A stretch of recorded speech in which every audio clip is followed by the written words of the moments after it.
Իսկ Հայաստանը այս իրավիճակում ինչ դիրքերում է ձեր դիտարկմամբ։ Դա Հայաստանը ով է, Հայաստանը ինչ է, ոչ ոք չգիտի ինչ է Հայաստանը։ Հայաստանը պետություն է դեռ։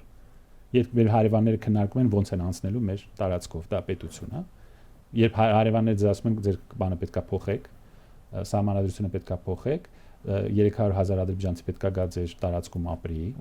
իրենց իրավունքները դուք պետքա պաշտպանեք, ցեղասպանության մասին չխոսեք, ձեր զինանշանը փոխեք։ Մենք լավագույն դեպքում, ինքնավարություն ենք արդեն Ադրբեջանի Թուրքիայի միջև։ Մենք ով ենք, ով է մեր հետ հաշիվ նստում։ Չեք ծայրահեղացնում, պարոն Խաչիկյան։ Ներողություն, դուք ինչ որ ուրիշ պետություն գիտեք, որտեղ քննարկում են, թե նա ոնց է փոխելու սահմանադրությունը, զինանշանը եւ ոնց է այդ պետության տարածքով կորիդոր անցնելու, որ այդ պետությունը չի ուզում։ Դե ասում են մենք սադրանքներին չենք տրվում, ամեն ինչ անում ենք, որ խաղաղություն հաստատվի, կարող խաղաղություն։ Խաղաղությունն էլ տեսանք, Ղարաբաղը հանձնելը տեսանք, խաղաղությունը այդ բանը ասել եմ, այդ